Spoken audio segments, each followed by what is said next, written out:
If you've been stuck in your overwhelm era emotionally, mentally, spiritually, and physically, I'm going to show you exactly how to exit it today. I come from an engineering and systems thinking background, and I'm in my 30s working through the same and even more chaos: work, marriage, parenting, burnout, low capacity season, all of it. All of it. So I'm not giving you theory from someone who hasn't lived it. I'm giving you principles and methods that survive real life. Here is the uncomfortable truth. You're not overwhelmed because of life. You're overwhelmed because of these 3 hidden rules that you have inherited without even realizing. This is because everything starts internally, what is happening in your heart and in your mind. And your actions and habits are just byproducts of what you believe on the inside. So today I'm going to break down these rules and the systems that break you out for good. So let me start off with the rule that's probably running your life right now without you even knowing it. Why do so many of us feel like we're drowning even when everyone else seems fine? It's happening because many people inherit invisible rules, a way of thinking. So the way habits work, you come into this world not knowing a single thing. It is going to be your external environment that teaches you what to do and how to do it. But the unseen side of it is what you think and how you feel and how you interact with the information that is being provided for you. And that is why these invisible rules are the reason behind so much of your overwhelm. And majority of the times it's you either inheriting these invisible rules or learning it without knowing. And one of the biggest rules is I can handle everything myself. How many of us say that? There was a point in my life in which I didn't question much. If something needs to be done, I'll get up and get it done. If the ball dropped, I blame myself. If my room, now house, isn't in order, I feel guilty. If the people in my life, parents then and now husband and kids, needed something, I absorbed the emotional load that came with it. I was the system. I was the one that everybody depended on, and I was the one making everything go around. But this system was breaking me. And then one day in my early 20s, I realized that I was exhausted after weeks of bearing the loads of work, marriage, classes, loved ones passing away. And I asked myself, who told me that I am the system? Why can't this load be outsourced to someone else? This is not what I need to be thinking about on a day-to-day basis. And that question changed everything. I designed my habit systems planner and tracker, and I started prioritizing learning over everything. Reading is my favorite habit, and it's something that I do not plan on stopping because we live in a system in which the good stuff is hidden in books. That's why I have my knowledge hub. The reason that I read so much is in order to identify these beliefs, these invisible rules that I have gained from my environment, such as I have to handle everything. And after reading and learning and really taking my experiences and analyzing them, what I learned was that nope, there's a way smarter way of doing this. And do you know what happened? Nothing fell apart. The world didn't collapse. Me, my husband, the start of business, and everyone around me started adjusting to my new rule. Nope. There's a way smarter way to do it, and I'm not the one. So life kept on moving, but I stopped drowning. And here's the lesson. Once you stop believing that you must handle everything, you stop drowning. The invisible rule only has power over you if you don't question it. So what are these beliefs that you have inherited or you have taught yourself that are keeping you drowned in this season of life? Change is the only constant, and you need to change with every season. But questioning the rules you live by is not enough. If you don't have habits that keep you moving and you keep on breaking the good habits that could change your life. Have you ever noticed that your routines collapse any moment that life gets hard? When you have one bad day, it turns into a bad week. And this is because you build habits only to work in the ideal condition. The fastest way out of overwhelm is to break the all or nothing rule. I'm ashamed to say this, but I used to build routines like someone who had unlimited energy. The perfect morning routine. I would spend hours when I was younger journaling or movements, doing my workouts, breakfast, planning. And then on the spiritual side, praying all 5 on time, doing the extra dhikrs, doing my Quran studies. The perfect day, when it came to work, quality time with the kids, house reset, self-care. Woof, even saying that was exhausting. But the moment that life hit, I got sick, there was a deadline that was coming, I just couldn't do it, I didn't sleep, everything would collapse. And then I'd feel guilty and I'll plan on restarting tomorrow or restarting next Monday until it collapses again on Wednesday.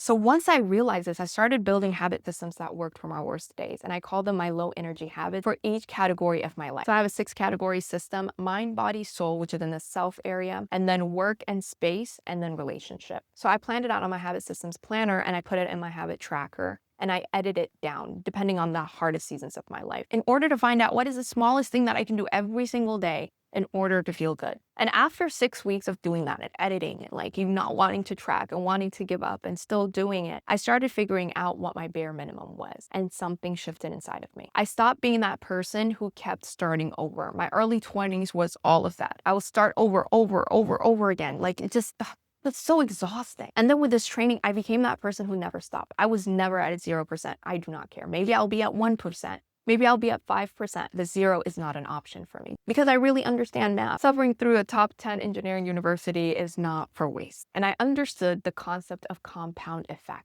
All of the little things that you do add up so long as you don't quit. So my habits stopped breaking because they were built for chaos, not perfection. You see the difference here? So if your habits can survive your worst days, they will transform your best days. All or nothing thinking keeps you in the overwhelmed era. Bare minimum systems breaks you out of it. And here's the last rule. Bare minimum habits will fail without a chaos protection. So let me tell you about that. Why does chaos hit you harder than it should? What if things don't work out? What's so bad about it? Why does one unexpected event throw you off so much that you have no grounds about how to move forward? And this is because you built your life around your best days. To exit the overwhelm era, you need a worst day system. So when I started building my worst day structure, my overwhelm almost ended. Okay, overwhelm will come back, but I know how to bounce back. And I think that's the difference a lot of people don't realize in this area. It doesn't just end. You just get so good at it, it doesn't affect you as much. So these are the 4 things that I do. Number 1, I fix my mindset and spiritual setting. Okay, I reset myself and I say this is a new day. Wake up in the morning, focus on the present. Focusing on the present has helped me so much. I have over 40 resources in the mind section if you want to learn like in depth how to do this so that it's automatic and not just take tips from people. So these are books and videos from experts on how to practice, and also praying for help, right? Just sit in bed and just say, I need help today. I cannot do this by myself. After that, I start with my morning routine. I go through my habit tracker. I do the bare minimum in each category. And this means most of the time just brush my teeth and getting dressed. It's not journaling, no planning, no perfection, just the baseline that keeps me human. And after that, I focus on one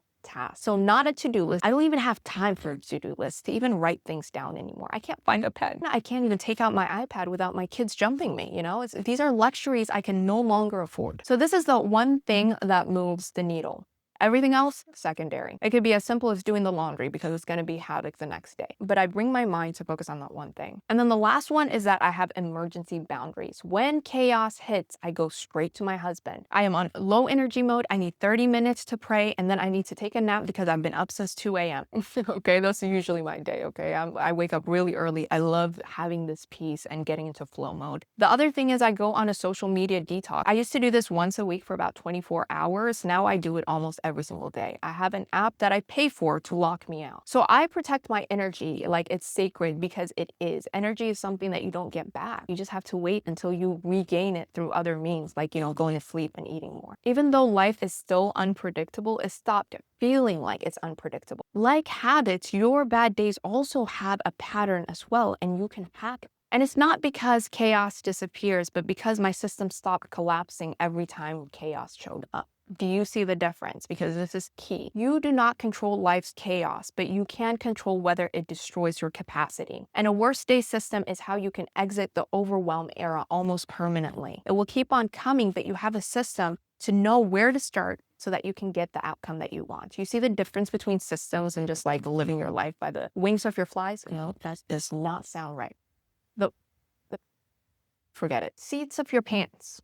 Pants of no. Unlike what a lot of people show you, your overwhelm era does not end from motivation, guilt, lectures, or trying harder. It ends when you replace your inherent rules about how the world works and how you function with systems that actually protect you. So what are they again? Number 1, question your invisible rules that you have inherited. So this might be that you have to do everything yourself, and this is keeping you stuck in this season in life. You need to constantly change your belief systems. Number 2, break the all or nothing rule. It's really hard, but if you look at how I showed you step by step how you can do that, then it can change your life. Not from a theory point of view, but from a practical day-to-day. So you can go from your mind to your actions, but you can also change your mindset through your actions. So whichever direction is necessary for your season in life, use it. And the last one is to build a worst day system. Not just habits, but a full system that keeps you set even though life gets hard. And this is how you exit your overwhelm era. For real, not aesthetically, not ideally, but from a systems principles point of view that can be used over and over again, regardless of what exactly is happening in your life. Very important here. And I need you to be very clear that it's not by pretending that life is perfect. It is by building systems that survive when life does not go perfectly. And that is almost always guaranteed. So if you want to build your worst day systems, your boundaries, and your identity-based habits, make sure to check out all of the courses and the planners that I have on my website. It's linked in the description below. Make sure to stick around and watch the next video in which I break down how to design a life that you don't need to escape from. And make sure to watch the last video in which I show you the 5 steps to reset your life. Keep on working, okay? Life is a challenge, but you can overcome it. Yeah. Until next time, peace.